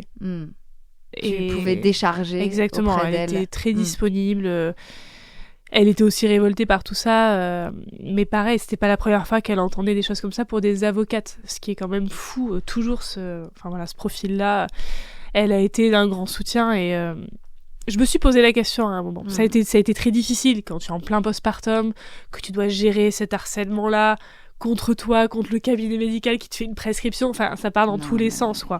Et c'est vrai que j'ai été très entourée après par Ludo, par ma famille, tes frères, mes frères, mes amis avocates, et elles m'ont toujours soutenue. Et ça a été vraiment très important. Oui, c'est important de s'entourer effectivement de gens qui te disent tu n'es pas folle. Parce que, comme tu dis, il y a un moment où tu perds la raison. Tu te dis, non mais attends, est-ce que c'est de ma faute ? Est-ce que j'ai mal fait ? Totalement. Tu remets tout en question. Totalement. Parce que la manipulation et le harcèlement, c'est le principe, de toute façon. C'est fou. C'est le principe de l'emprise. Exactement. C'est que ça te fait perdre la boule, quoi. Ouais. Vraiment. Mais plein de fois, ça m'est arrivé où je parlais à des amis et je me suis dit, mais je sais même plus, en fait, si c'était vraiment ça. Et elle me dit, mais évidemment, on t'a eu au téléphone tout le temps, tu vois, doute pas de ça, parce que... Mais tu rentres dans une spirale où t'as l'impression que tout ça s'est pas vraiment passé, quoi. Et alors en 2024, justement, c'est un peu le moment où on a commencé à entendre, à lire des articles sur des avocates qui racontaient en fait ce qui se passait dans les cabinets quand elles devenaient mères. Exactement, oui. J'imagine que t'es tombée dessus très vite. Bien sûr, je suis tombée dessus. Et puis il y a eu aussi des jugements qui ont été prononcés contre des cabinets pour harcèlement moral. C'est difficile pour les collaboratrices en place de parler de ça parce qu'il y a aussi tout un entre-soi où les cabinets se connaissent, entendent parler de certaines choses qui se passent et personne n'a envie de recruter une collaboratrice qui a mis son cabinet devant les juridictions pour harcèlement moral en état de grossesse. Donc c'est difficile, mais en même temps c'est tellement nécessaire au moins d'être accompagnée. Je me souviens me sentir vraiment démunie. Ouais, tu vois, quand je vivais ça, heureusement que j'avais mes amies qui sont avocates, mais même les instances, quand j'avais contacté mon membre référent au Conseil de l'Ordre, je savais pas trop comment gérer ça. C'est difficile. Et puis, tu as toujours cette première étape qui est de contacter le bâtonnier. Et oui. C'est une étape préalable. Et ce milieu-là du Conseil de l'Ordre est un milieu très clos. Tout le monde se connaît. Tout le monde se connaît, ouais. Il y a aussi une espèce de tolérance de comportement de certains cabinets qu'on connaît ou de certains associés qui sont notoires. Et oui. Mais qui sont presque intouchables. Mais oui, complètement. Et en fait, ouais, tu te retrouves dans l'incompréhension. T'es pas soutenu par ta propre profession. C'est ça. C'est tellement décourageant. Est-ce que tu penses, malgré tout, que ces voix-là, de ces collaboratrices, effectivement, il y a eu un grand article dans Libération, mais ailleurs aussi, est-ce que tu as l'impression, là, 1 an après, que ça a un peu fait bouger les choses ? J'ai l'espoir que ça l'ait fait. Après, de là à faire remonter les faits aux instances compétentes, je suis pas certaine. Après, je sais que la profession mène des travaux pour essayer d'améliorer les choses, mais je crois qu'il y a quand même un déni là-dessus total. Et j'ai l'impression que dans les autres professions, c'est quand même pas le cas. C'est très particulier à ce secteur-là. Oui, on a l'impression effectivement qu'il y a une incompatibilité totale du statut de mère et du statut d'avocate, en fait. C'est quand même fou. Donc ça veut dire quoi ? Ça veut dire que si tu veux être avocate, tu dois renoncer à avoir des enfants ? Il y a 2 questions. Il y a comment la maternité est appréhendée par les gérants de cabinet et les associés. Et il y a aussi, toi, en tant que mère, comment tu veux vivre ta maternité ? Est-ce que tu as le droit au chapitre, en fait ? Est-ce que tu as le droit de dire « Non, voir mon enfant 4 heures le week-end, ça m'intéresse pas. J'aimerais le voir, tu vois, tous les jours, un petit peu. » Enfin, oui. Même ça, oui, mais ça, c'est pas envisageable, quoi. Je me souviens de mon associé. On reçoit souvent des Master 2 d'université pour leur présenter la profession, et je me souviens qu'elle avait dit oui, être mère c'est parfaitement possible, mais par contre aller chercher votre enfant à 17h à l'école, c'est inenvisageable, quoi. Ouais. Voilà. Oui, parce que l'associée avec qui tu bossais, concrètement, elle avait 2 enfants qu'elle ne voyait pas. Oui, ou très peu, et c'était sa vision à elle de sa maternité, mais oui. C'est vrai qu'elle le projetait. En fait, elle n'envisageait pas autre chose pour moi, en l'occurrence. Elle comprenait pas que je prenne un chemin différent du sien. Oui, c'est ça. C'est être mère et avocate, c'est forcément prioriser la partie avocate. Oui. Est-ce que tu as des exemples contraires, c'est-à-dire des femmes qui arrivent quand même à concilier les deux Est-ce qu'il y a des contre-exemples ? Est-ce que c'est possible ? Est-ce que tu peux nous donner une petite lueur d'espoir ? Je crois que ça l'est. En fait, je pense que ça dépend déjà de ta structure. J'ose espérer, et j'ai quand même quelques exemples, qu'il y a des structures dans lesquelles c'est ok d'être enceinte, c'est apprécié, c'est appréciable, et tout se passe bien. Ouais. Alors donc aujourd'hui, ça fait 1 an que tu as un nouveau job, c'est ça ? Oui. Comment ça va ? Ça se passe super bien. Ça se passe bien ? Ouais, ça se passe bien. Tu as retrouvé un rythme normal ? Oui. Oui. Et ça fait du bien de voir que tu peux avoir des dossiers intéressants, stimulants, tout en ayant des horaires normaux, tout en profitant de ton enfant. Enfin, ça paraît... Ouais, ça paraît incroyable, mais... Tu es revenu dans le monde des vivants, presque, j'ai envie de dire, mais... En tout cas, dans cet autre espace-temps, en dehors des cabinets d'avocats. C'est ça, un peu à la normalité, mais j'apprécie beaucoup parce que je profite, pour rien au monde, je reviendrai en arrière. J'adore aller chercher mon fils à la crèche. Tu y arrives ? Ouais, j'y arrive. C'est un peu chaud des fois, mais j'y arrive, on alterne. Et c'est des moments que j'échangerai pour rien au monde. Il n'y a pas une fois où je regrette ce choix-là. Ouais. Après, j'exclus pas de réexercer. J'aimerais bien. Mais t'as raison de garder espoir. Et puis, les témoignages comme le tien, là, vont peut-être faire réfléchir les gros cabinets. Surtout que, encore une fois, oui, c'est des métiers importants, c'est des métiers où il y a des gros enjeux, mais vous ne sauvez pas des vies. Exactement. Le nombre de fois... Mais... Bien sûr. Mais c'est ça qui est fou dans ce métier, c'est que t'es dans un autre espace-temps. T'as l'impression que chaque dossier, exactement, vous jouez votre life, quoi. Complètement. C'est ça. Et qu'il n'y a pas d'intérêt supérieur au dossier. En fait, que tout n'est que... Tout doit être vraiment mis de côté, tout le reste. C'est Même incroyable. Si ça implique d'autres êtres humains qui ont besoin de nous. Rien n'est important à côté de ça. C'est vrai que c'est délirant. Donc espérons, prions le dieu des bâtonniers, je sais pas, qu'est-ce qu'on peut faire ? On peut c'est pas mal. On peut mettre des cierges, on peut, je sais pas, faire des pétitions, des tribunes, en tout cas compiler vos voix et surtout continuer de dire que c'est pas normal, comme tu viens de le faire aujourd'hui.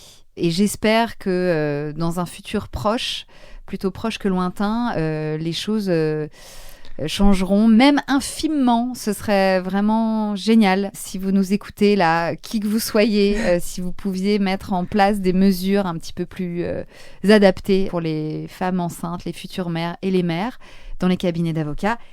Ce serait super. Merci beaucoup d'avance. Merci en tout cas à toi Camille. Embrasse Ludo et Léon pour moi et toute la profession, là, toutes les avocates qui nous écoutent et qui ont l'impression de se battre contre des moulins à vent. J'espère quand même que vous ferez des bébés. Et tu es là Camille pour dire quand même que ça vaut le coup. Le jeu en vaut la chandelle, de se battre. Merci, à bientôt. Je te remercie, salut Camille, ciao. Et voilà, c'est la fin de cet épisode qui, je l'espère, vous aura plu. Merci encore à Camille d'avoir retracé pour nous ces mois d'enfer et de rappeler qu'on ne doit plus accepter d'être traité comme ça. Quant à nous, on se retrouve lundi prochain pour un nouvel épisode.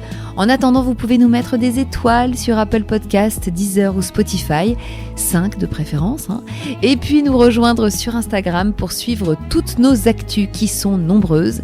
Allez, je vous embrasse, prenez bien soin de vous, et puis bien sûr, long live the bliss.